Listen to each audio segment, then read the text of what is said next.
ఈ సమావేశానికి అధ్యక్షత వహించినటువంటి జిల్లా అధ్యక్షులు వెంకట సంజయ్ రెడ్డి గారికి, మన అభిమాన నాయకులు ఆలయ ముద్దుబిడ్డ ప్రభుత్వ విప్పు మరి ఎమ్మెల్యే వి లైలయ్య గారికి, మరి ప్రశ్నించే గొంతుగా మరి తీర్మానం మల్లన్న గారికి, మరి మా బ్లాక్ అధ్యక్షులు మాతో పాటు రాజయ్య గారికి, మరి ఉపేంద్ర గారికి, మరి మహిళా అధ్యక్షురాలు పద్మ గారికి, మరియు స్టేట్ ఎంపీలకు, మండల పార్టీ అధ్యక్షులకు, మరి వివిధ హోదాల వివిధ గ్రామాలకు చేసినటువంటి మా తోటి కార్యకర్తలకు అందరికీ కూడా ప్రేమానువాదం తెలియజేస్తూ, ముఖ్యంగా ఈ రోజు ఒక 2 విషయాలు మనం మాట్లాడుకోవాలి. అందరూ మన నియోజకవర్గం అవగాహన సదస్సులో మరి ఎట్లా ఓటింగ్ జరిగిందనే దాని గురించి కొంతమంది విశ్లేషించారు. మరి నిజంగా కూడా వాస్తవాలు మాట్లాడుకోవాలి. ఈరోజు నిజంగా కూడా మరి మనం పోయిన ఎలక్షన్ లో మనం మన ఎమ్మెల్యే గారిని గెలిపిస్తున్నప్పుడు మరి దీంట్లో ఐఏ గారు అంటే ఒక బ్రాండ్, ఆ బ్రాండ్ పేరు మీదనే మరి అన్ని పార్టీల వాళ్ళు మరి ఆయన మీద అభిమానం ఉన్న వాళ్ళు మరి ఏది ఓటేసి 50,000 మెజార్టీ తీసుకుంటారు.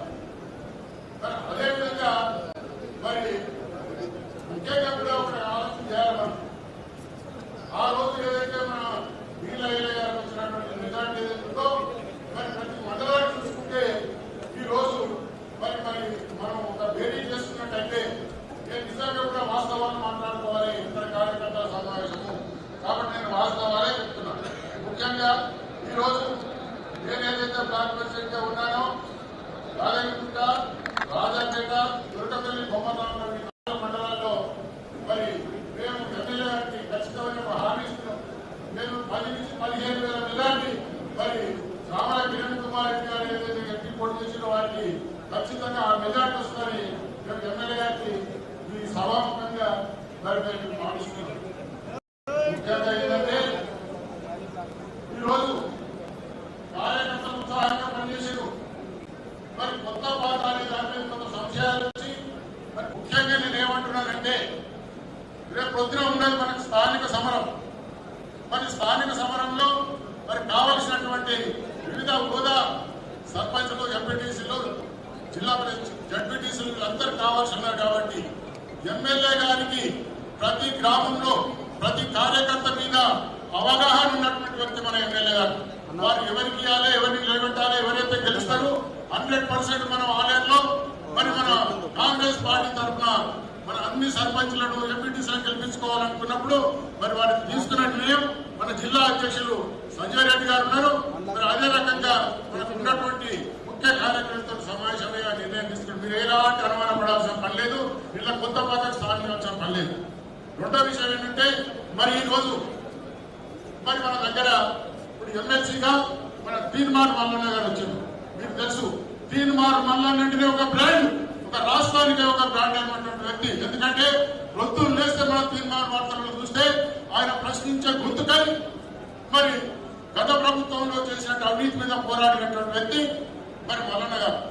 మరి మల్లన్న గారు ఆ పోరాటంలో తన ఆస్తులను కూడగొట్టుకొని, తన స్టూడియోను కూడగొట్టుకొని మరి 2 సార్లు మన దగ్గర ఎమ్మెల్సీగా నిలబడి మరి ఆయన ఎంతవరకు సాహసం చేసినా కూడా మరి ఆయన జైల్లో పెట్టిన కార్యక్రమాలు కూడా జరిగాయి, మన అందరికీ తెలుసు. మరి అటువంటి సాహసం ప్రశ్నించే గుర్తును ఈ రోజు మనం గెలిపించుకోవాల్సిన అవసరం ఉన్నది. నిజంగా కూడా ఆ రోజు మనం ఐలయ్య గారిని ఏ రకంగా అయితే ఒక బ్రాండ్ గా పార్టీలకు అతీతంగా ఓట్లు ఎట్లయితే గెలిపించిందో ఈ రోజు కూడా మరి తీర్మానం మల్లన్న గారిని కూడా పార్టీలకు అతీతంగా ఒక బ్రాండ్ పేరు మీద మీరందరూ ఓటు వేసి మరి వాళ్ళు ప్రత్యేక మెజారిటీ గెలిపారని మీ అందరినీ కూడా ప్రాధాన్యపడుతున్నాం. ఎందుకంటే ముఖ్యంగా మరి ఒక బీసీ బిడ్డ మన నియోజకవర్గం పక్కనే మాధవటువంటి గ్రామం మరి మన ఎమ్మెల్యే గారు కూడా ఒక బీసీ బిడ్డ, ఇక్కడ 2 బీసీ బిడ్డలు, ఒక ఎమ్మెల్యే, ఒక ఎమ్మెల్సీ, ఇంకొక కిరణ్ కుమార్ రెడ్డి ఎంపీ అయితే 3 కూడా మరి మన నియోజకవర్గం అభివృద్ధి దిశలో పాటుపడతారు. రేపు పొద్దున మనకున్న స్థానిక సంబరాల్లో కూడా వారు ముందుండి మనకు ముందుకు తీసుకుపోయి మరి ఆలయ నియోజకవర్గాన్ని అభివృద్ధి చేస్తారని ఆశిస్తూ మరి అందరూ కూడా ఒకటే ప్రాధాన్యత చేస్తున్నారు. ఎవరైతే కార్యక్రమ ఎలక్షన్ లో ఉంటున్నారో ప్రతి ఒక్కరికి కూడా పార్టీలకు అతీతంగా కూడా ఈ రోజు తీర్మానం కొట్టాల్సిన అవసరం ఉన్నది. వారు ప్రశ్నించే గొంతు రేపు శాసన మండలిలో వారు ప్రతి దాని మీద కూడా ఇష్యూల మీద కూడా మరి వారు ప్రశ్నించినటువంటి గొంతుక కాబట్టి మరి వారందరికీ కూడా అవకాశం ఇవ్వాలని మీ అందరికీ ప్రత్యేక ధన్యవాదాలు తెలియజేస్తూ ఈ అవకాశం ఇచ్చినటువంటి వారికి ధన్యవాదాలు.